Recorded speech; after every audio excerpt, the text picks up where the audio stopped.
Let me just tell you, okay, some of y'all are getting way too comfortable on social media talking about this little girl when you all have skeletons in your closet that you did things when you were 16 and up, probably still doing, that no one knows about. Check yourself. Your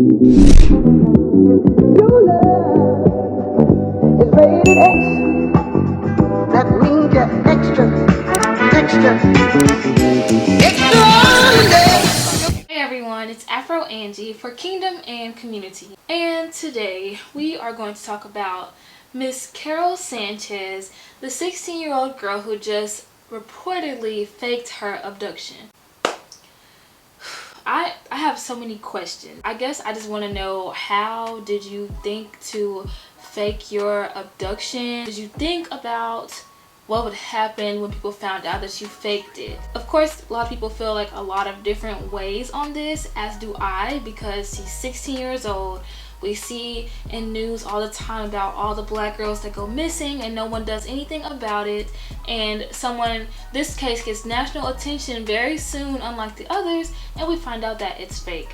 One thing that I have been seeing though that I do not like is people saying that because of her, no one's going to take other cases of black girls going missing seriously. And I think this sounds very similar to when a man is accused of rape and the woman comes out later and says that she was paid or she lied for the money, and people say that you can't believe all rape charges. And I just feel like people don't really believe these people in the first place, so they're always looking for one little thing, one little reason to make it valid that they don't find women's voices credible. Lots of black girls go missing and no one does anything about it. So this one time that this girl fakes her abduction, everyone wants to act like it's a big deal and that all these little girls are missing, but you don't even know about half of the other cases. They're unsolved, they've been going on for years, but you choose to make a big deal about this one. Something may not be quite right. I read some more on the case, and I think that one of the news articles said that she was running to be with her boyfriend who was older than her and in a gang. Again, this is just what the news article said. This is not verified. I'm not spreading this. I'm just reporting what I have read. And if that is true, I just want to know what's going on in the home, because I don't really think a 16-year-old girl who, she's probably in high school, who feels secure in the house, chooses to run away. I feel like we're doing a lot of attacking of this young lady, and don't get me wrong, I don't condone what she's doing. I can't imagine the type of stress that she put her family under. I know that those who live in New York are upset because they got the Amber Alerts and they were sleeping good. I'm not saying that I agree with her, but I think that we should consider all different angles. I don't think this is something that a normal or someone in normal condition would do. So again, she was probably running off to be with her boyfriend. Maybe she wasn't getting enough attention in the house.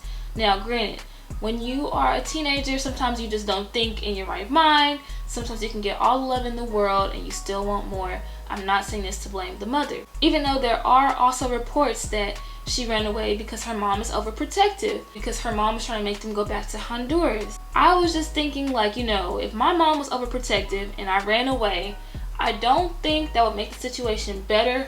But a common issue, not even just in the black community, but among young teenage girls in general, is like they feel like they're not being heard by their mothers in particular, by everyone. But I think that as a young woman growing up, you look for that camaraderie, for that sisterhood in your mom, and if you can't get it from your mom especially, you're probably going to wild out. Again, not blaming the mother, not excusing the young lady.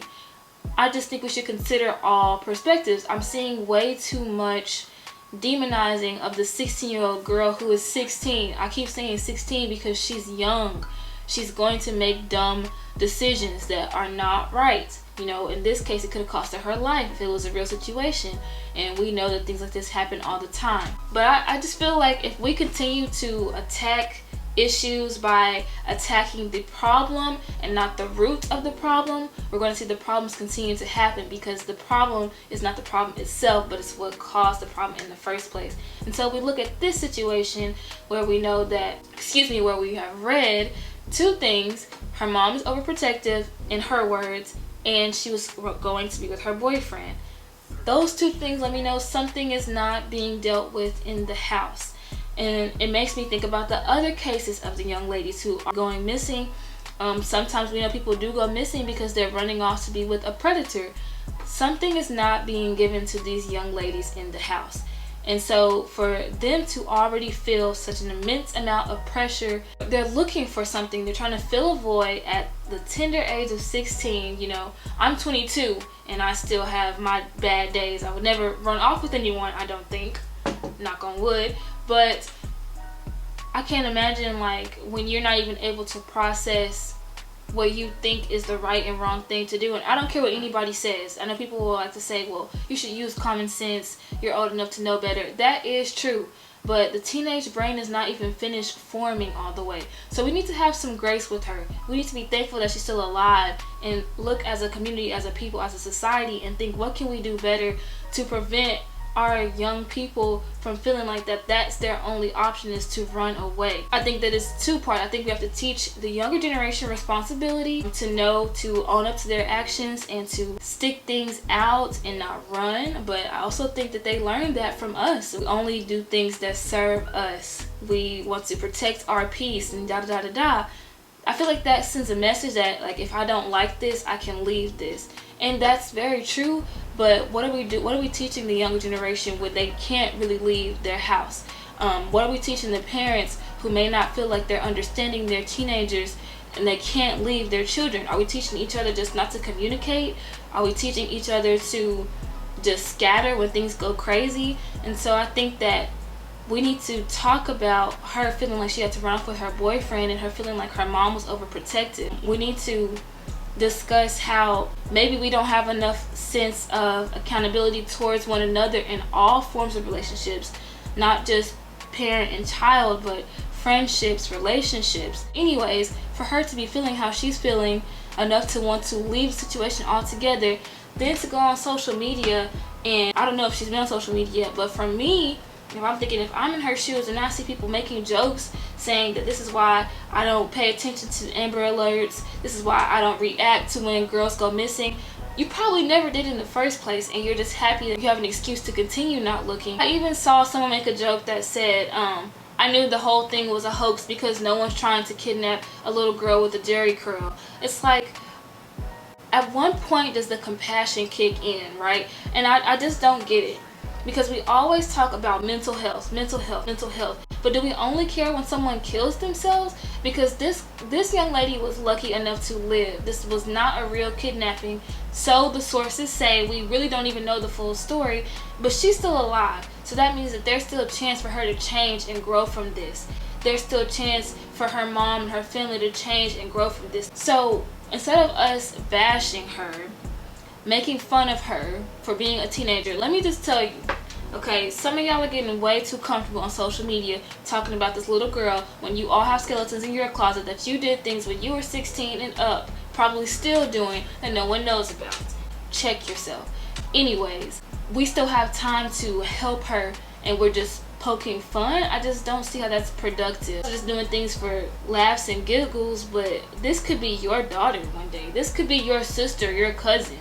Would you want to make fun of them, or would you want to figure out what you could have done differently so that we can keep more of our young girls, young boys, all of them? We need to keep them home. We need to keep them safe. If we're caring about mental health, we need to take care of their mental health so that things like this don't happen, instead of just trying to get laughs for retweets and likes. Anyway, I do not condone children faking kidnappings or anything like that, but the bigger issue is what made her do that in the first place. And that's just what I want us to all think critically of moving forward, because there are way too many cases of things like this happening. Without the hoax, people still run away from home to be with older men, things like that. And this is, at this point, it's becoming almost like an epidemic. A lot of these girls, we don't find them. A lot of them are involved in sex trafficking, and people go after people who are easy prey. You can spot them out. So we got fortunate enough with this one. It wasn't real. She gets to come back home, so What can we learn from it? Stop acting like you always cared about situation, and one incident can make you feel comfortable enough to not care anymore that you never cared in the first place. Let's not use a little viral story to make you feel comfortable enough saying things like that. Okay, thank you. Don't forget to like, subscribe, and share. Again, we're still on the journey to 300 subscribers before December 31st, 11:59 p.m. Thank you for watching, and I hope to see you on the next one.